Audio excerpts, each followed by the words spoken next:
नमस्कार सभी साथियों को।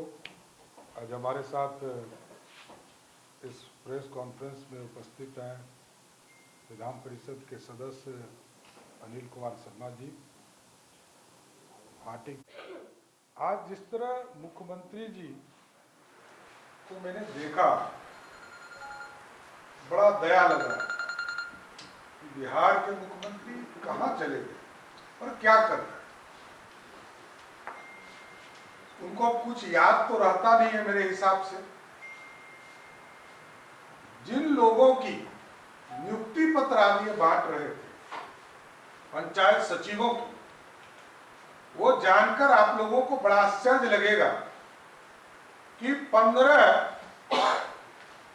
15 जुलाई को ही इन लोगों को नियुक्ति के साथ साथ पोस्टिंग भी कर दी गई। पर क्या दुर्भाग्य है कि बिहार के मुख्यमंत्री आजकल नए गठबंधन में क्या कर रहे हैं ये पता नहीं चल पा रहा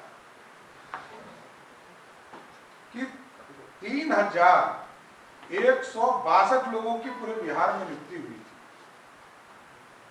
और उसमें से सभी लोगों की को पोस्टिंग, मतलब जुलाई में नियुक्ति हुई थी, आपको जून में 26 जून 2022 को इनकी नियुक्ति हुई।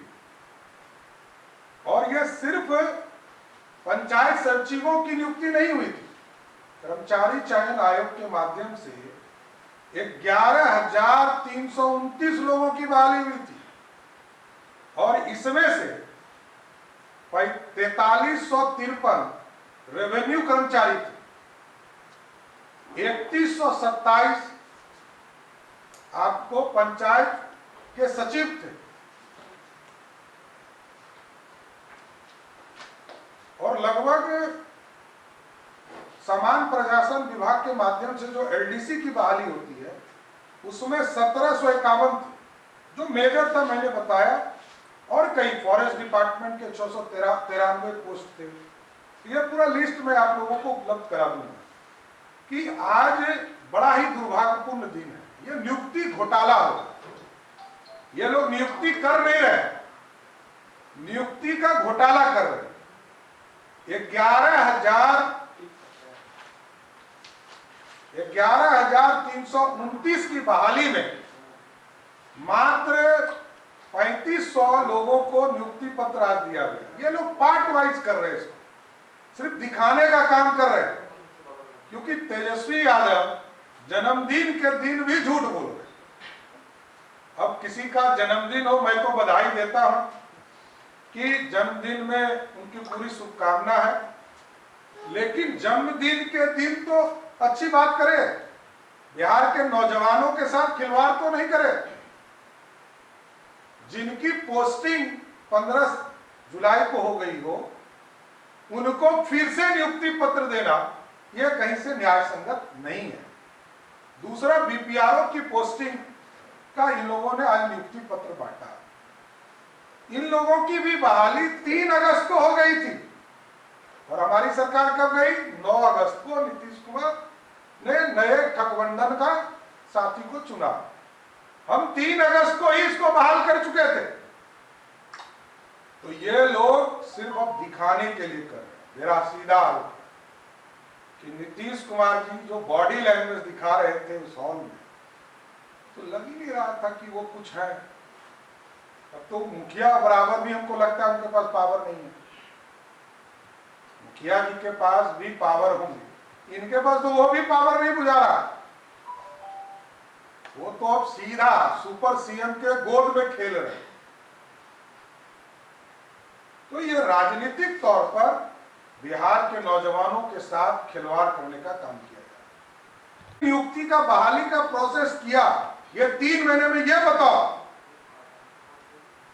और हम लोग तो लगातार बहाली का प्रोसेस करते रहे। 6,76,000 से अधिक लोगों की नियुक्ति 13 सालों में भाजपा के गठबंधन में नीतीश कुमार के नेतृत्व में जब सरकार चलती रही तो हम लोगों ने करते रहे। पता नहीं किस मानसिकता से बिहार की राजनीति, बिहार को आगे बढ़ाने की बात कर रहे, कहां बिहार को ले जाना चाहते। तो भारतीय जनता पार्टी इसका घोर नौजवानों का अपमान कर रही है, ये मानती कि बिहार के नौजवानों के साथ खिलवाड़ किया जा रहा है। और जो हम लोगों ने प्रोसेस पूरे कर लिए हैं, आज भी मैं बड़े चैलेंज के साथ कहता हूं कि 1 लाख से ज्यादा लोगों की नियुक्ति का प्रोसेस हमने पूरा कर लिया है। बस नीतीश कुमार इसको धीरे धीरे निकलवा रहे हैं कि बिहार की जनता में हम भ्रम फैला है कि हम लोग नौकरी दे रहे हैं। अच्छा, याद कीजिए, आप लोग तो लंबे समय से पत्रकार हैं, कभी नीतीश कुमार को इतना नौकरी बांटने के लिए देखा था अपने समय में? अरे मुख्यमंत्री तो यही है, ये सिर्फ नाटक कर रहे हैं। और नाटक में डायरेक्टर कोई और है, ये तो एक्टर के तौर पर आ रहे हैं, इससे अधिक इनका कोई रोल ही नहीं दिखता है। पूरी बिहार सरकार झूठ बोल रही है। नीतीश कुमार जी और तेजस्वी यादव जी के नेतृत्व में जो सरकार चल रही है, ये पूरा स्पष्ट दिखता है कि ये सिर्फ और सिर्फ झूठ का पुलिंदा बिहार की जनता को बताने का काम कर रहा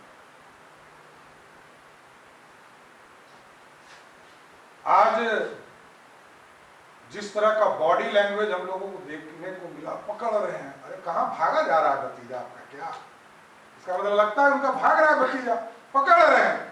अरे उस ओथ के दिन ही पकड़ लिए थे। तो चचा भतीजा में ऐसा प्रेम नहीं होता है, भाई भाई में प्रेम होता है। अरे चचा भतीजा तो पैर छूता है और उसके बाद साइड हो जाता है। ये बार बार दिखाते हैं कि हम बहुत लगाव किए हैं। इसका मतलब दाल में कुछ काला है। ये गठबंधन ठगबंधन है, लटबंधन है, और ये ज्यादा दिनों तक चलने वाला नहीं।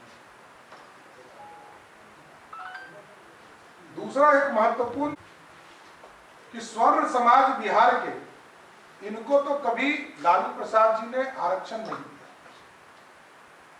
ना किसी वर्ग को दिया। मैं ये भी चैलेंज करता हूं राष्ट्रीय जनता दल को कि आपने तो कभी ना दलितों को आरक्षण दिया, ना ओबीसी को आरक्षण दिया, ना स्वर्ण को आरक्षण दिया। आप तो आरक्षण विरोधी हैं।